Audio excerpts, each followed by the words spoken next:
Hello friends, आप कैसे हैं। आई होप कि आप अच्छे होंगे। ठीक है, तो हम इस वीडियो में कक्षा 10वीं के प्रश्नावली 13.2 के प्रश्न संख्या 1 को सॉल्व करेंगे। तो चलिए आइए फ्रेंड्स कि जो प्रश्न संख्या 1 है वो क्या है। ठीक है, एक ठोस एक अर्धगोले पर खड़े एक शंकु के आकार का है। ठीक है, जिसकी त्रिज्याएं 1 सेंटीमीटर है तथा शंकु की ऊंचाई उसकी त्रिज्या के बराबर है। इस ठोस का आयतन पाई के पदों में ज्ञात कीजिए। ठीक है, तो जो ठोस का आयतन है उसको हम लोग को पाई के पदों में क्या करना है कि ज्ञात करना है। तो सबसे पहले समझिए कि देखिए क्या लिखा हुआ, एक ठोस एक अर्धगोले है। ठीक है, एक अर्धगोले पर खड़े, देखिए ये एक ठोस अर्धगोला बना है और फिर बोलता है पर खड़े एक शंकु के आकार का है। तो यहाँ पे इसके ऊपर एक शंकु खड़ा है। ठीक है, तो यहाँ पे इसके ऊपर क्या खड़ा है, हमारा एक शंकु। तो हम शंकु बना लेते हैं। ठीक है, तो हम यहाँ पर एक शंकु बना लेते हैं कि एक शंकु क्या है, हमारा खड़ा है। ठीक है, चलिए हम एक शंकु खड़ा कर देते हैं। ठीक है, अब देखिए कि आगे क्या बोल रहा है, पर खड़े एक शंकु के आकार का है जिनकी त्रिज्याएं 1 सेंटीमीटर है।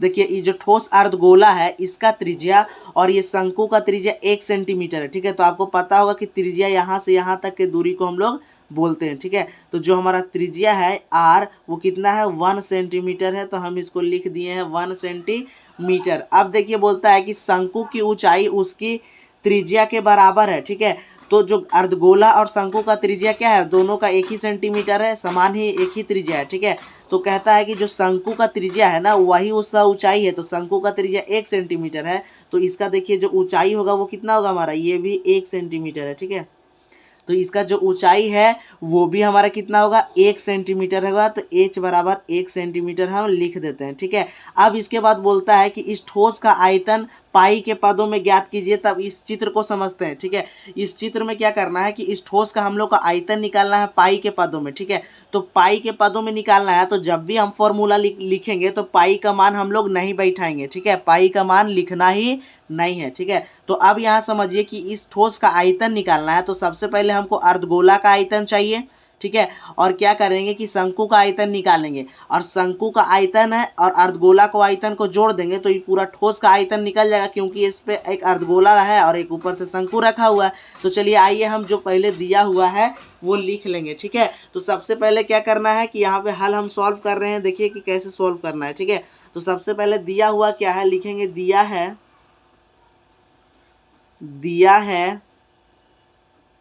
क्या दिया हुआ है, देखिए अर्धगोला पर खड़े एक शंकु के आकार का है जिनकी त्रिज्या, यानी अर्धगोला का त्रिज्या बराबर है शंकु की त्रिज्या का। तो सबसे पहले लिखेंगे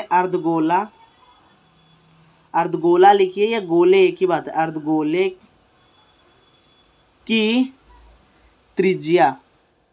ठीक है, कितना है, त्रिज्या को आर से लिखते हैं, रेडियस बराबर कितना दिया हुआ, 1 सेंटीमीटर।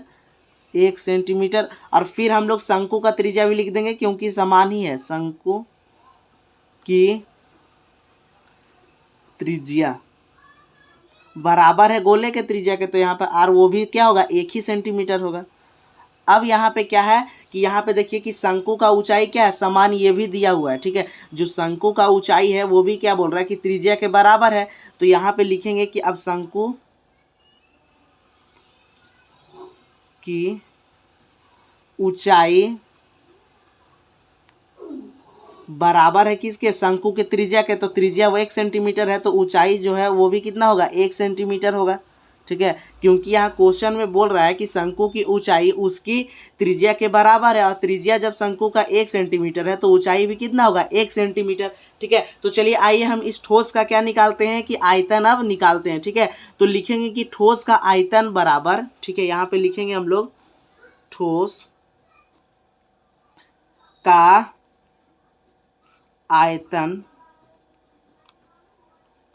बराबर। ठीक है, तो यहाँ पे क्या करेंगे कि देखिए एक नीचे अर्धगोला है और एक ऊपर शंकु है, तो टोटल एक शंकु अर्धगोला के मिला के एक ठोस बनाया गया है। तो यहाँ पे क्या करेंगे कि एक अर्धगोला का आयतन को जोड़ेंगे और एक शंकु का आयतन को। ठीक है, तो यहाँ पे हम लिखेंगे अर्धगोले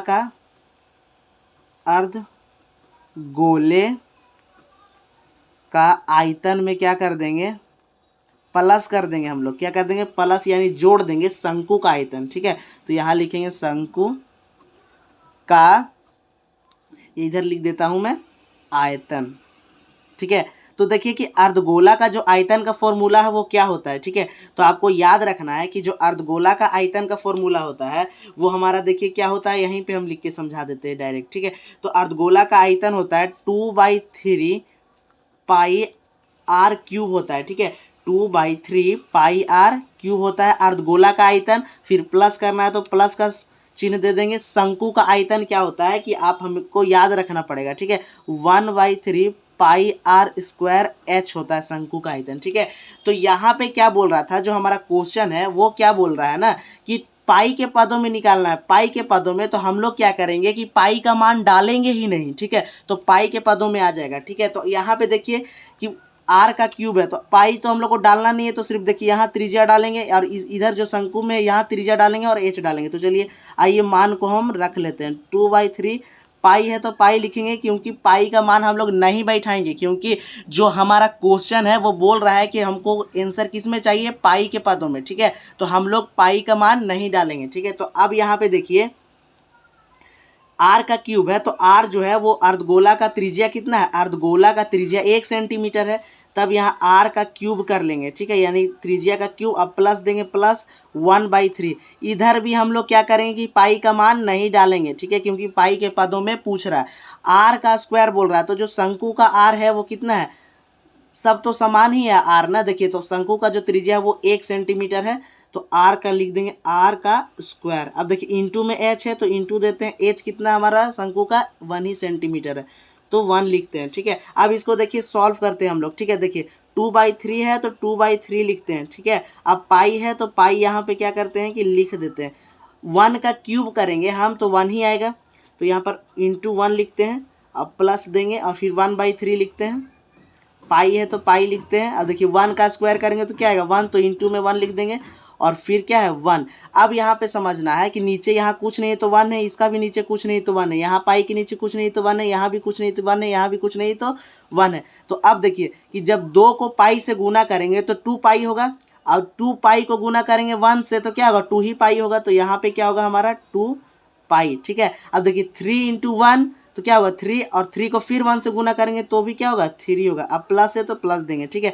अब यहाँ भी देखिए 1 को जब पाई से गुना करेंगे तो पाई आएगा, अब पाई को फिर 1 से गुना करेंगे तो पाई, और पाई को फिर 1 से गुना करेंगे तो हमारा क्या आएगा पाई आएगा, ठीक है।